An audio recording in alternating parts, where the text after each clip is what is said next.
And then I thought, well, this is a complete failure. This really did not go the way I wanted it to.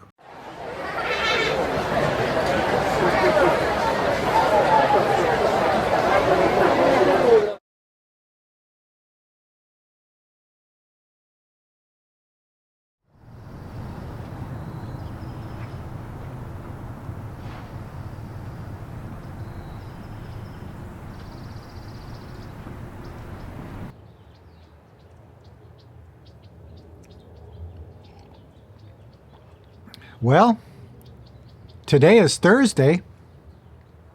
I usually go hiking on Wednesday. But yesterday when I got up, Wednesday, it was raining a lot. And I was thinking, do I really want to go out in the rain again? I already made a video about that. Did you see that one? Okay, so this is crazy. Let's do this. I decided not to walk in the rain. But then I was thinking, well, what should I record for Friday's video? So I took a shower, and during that, a melody started to appear in my head. And I thought, that's it. I'm going to make a video about music, creative arts, and Zen. So I got out of the shower, I put my guitar amplifier in the meditation room, put my guitar in there, set up the camera. Then I realized that I didn't know how to play the song that I was hearing in my head. And I really wanted to learn that because the video is going to be about creativity and intuition. So I'm trying to learn the song, and I realize it's a little more difficult than what I heard in my head. So I was trying to learn it. That took a lot of time. And I had the camera recording, so there was a lot of different takes of this piece. I also had different camera views. You can see me completely in screen playing the guitar. I had a close-up of my picking hand, close-up of my fretting hand. So I recorded maybe an hour and a half worth of material. I went to the office, put the footage into the computer and looked at it and was like, oh, it's not working. First of all, the audio didn't sound quite right. The position of the camera wasn't very clear and was kind of confusing. And also there was too many takes, like there would have been a lot of editing, and I really didn't want to do that. So I was thinking to myself, boy, this is a failure. But I said, nah, let me just take a break and I'll just go back and record it again. So I took a little break, went back to the meditation room, hit record, and I realized that, I can play the song now. But then I saw that the batteries on my microphone and camera were about to die, and I needed to charge them, which takes a little bit of time. So I wasn't able to make the video. And then I thought, well, this is a complete failure. This really did not go the way I wanted it to. Has that happened to you? I think this is something to talk about. But before I get into that, today is Thursday, so I got to go shopping. Tonight is pizza night, so Kendra makes pizza for all of us. I have to go to the store to get some of the ingredients. So if you're interested, come join me.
$3.99.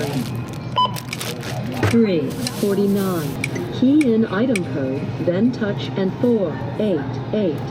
Enter your basil quantity and 1.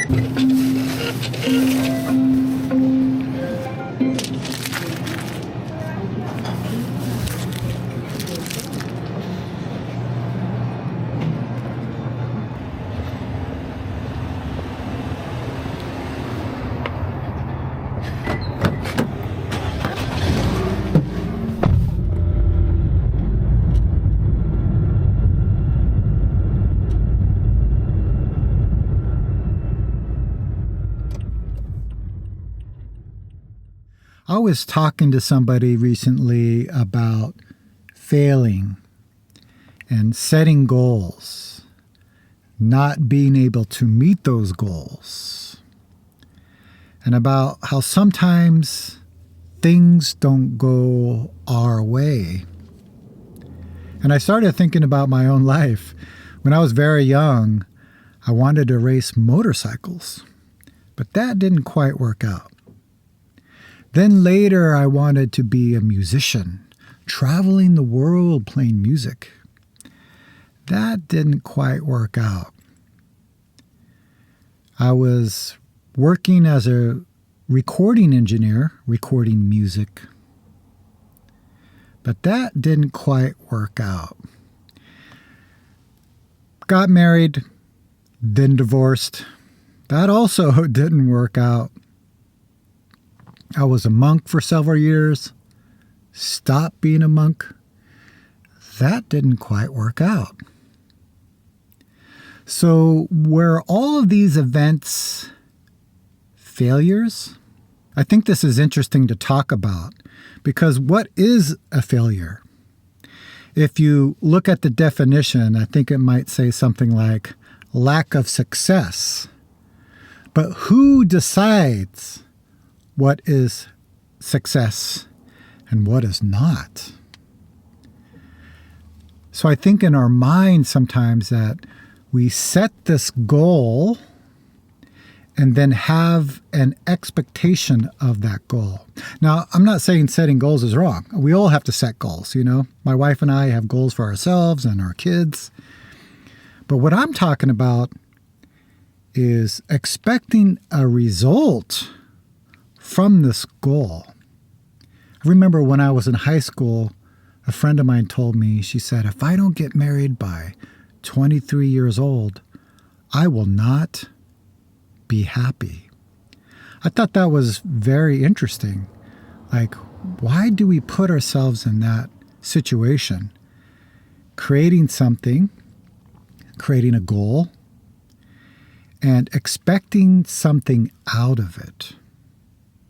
And really, if we look at Buddhism, it's really pointing to this grasping after something and expecting a result. If I do this thing and accomplish it or get it, then I'll be happy. I'll be secure. I will define myself. And I think this is where we get into a lot of trouble. I have a story to share with you about goals, but before we do that, I got to get these groceries in. I also got to make the pizza dough so the dough can rise and do its thing. And then we'll come back and really look at this from a practicing perspective.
There was a Zen student who went to a master and asked him, "How long will it take for me to understand the truth of Zen?"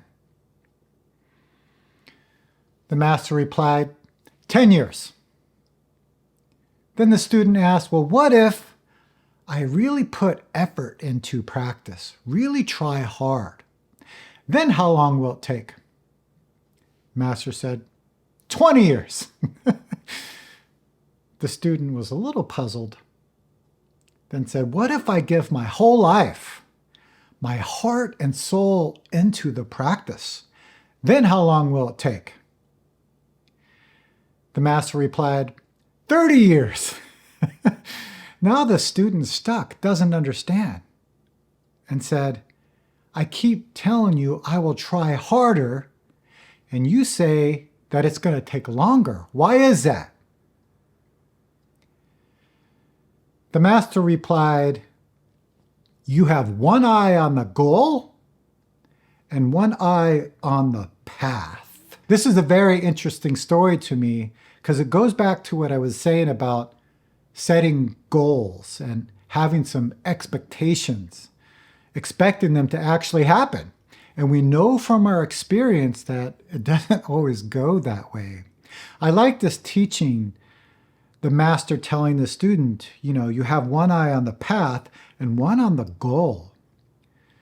I think that's really interesting, right? Because a lot of the times we expect something or we want something to happen and we lose track of what's in front of us. We're not paying attention to what's in front of us. So it makes our life confusing and disappointing. Next week, I'll be heading to the Providence Zen Center to lead 1 week of their 3-month retreat. During this retreat, in the afternoons every day, we walk in the woods, and usually the teacher who is leading the retreat will lead the group throughout the forest. There was one, I believe it was a few years ago, I was leading the group out on a walk, and I haven't been to the Zen Center in a few years, so I couldn't exactly remember where the trail went. So I was leading the group, and I started to panic a little bit, like the trail's not so clear. And I was really looking far ahead to see where the trail went, but I couldn't see anything. So obviously panic appeared, like, oh my gosh, we're going to get totally lost. But then I realized that if I just look out in front of me, not down, but just ahead, I can see indentations in the leaves. And I was able to see where the trail went. I thought that was an interesting experience because during the hike, I had a goal of getting to a certain place. But in order to get to that place, I had to keep my eyes on the path, both eyes on the path. All of those events that I mentioned earlier in my life could look like failures. But actually, all of those events that happened led me to this very moment. We all have to plan and make goals. But if we're attached to them, if we're expecting something out of them, then we'll be dissatisfied. I think when I look back, everything that happened had something to teach me. Now, were those events easy? No, they were very difficult and very painful. But this is where practice comes in. If we look at these events with an open mind, with a curious mind, what is it that I can learn from this? It really changes our perspective. We make a vow in the 4 great vows, And the third one says, the teachings are endless. We're making a vow to learn them all. Sometimes it's difficult to learn from the hard situations that appear in our lives.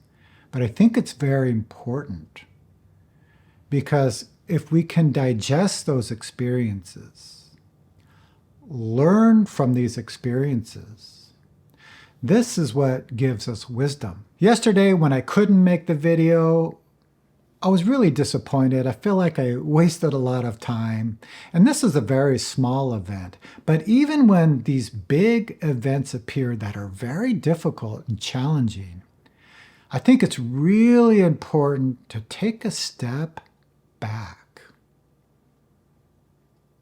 Because whatever arises in the moment, the question is the same. So now what? What do I do now? If we can approach a situation with an open mind, sometimes we call it a beginner's mind or a don't know mind, which is curious, wanting to learn from the experience, then something very valuable can appear out of this. There's a teaching in Zen that says, if this moment is clear, your whole life is clear. But if this moment is not clear, your whole life is not clear. And all that means is right now, what can you do with what's appearing? And if we keep both eyes on the path, then we can meet this moment with clarity, with wisdom. And that's something that can really help our lives and those around us. Those are my thoughts for the day. Let me know what you think about all of this. Setting goals, expectations, failing. I'd be interested in hearing from you and how you approach these things. Okay, everyone, I hope you're doing well, and I will see you very soon.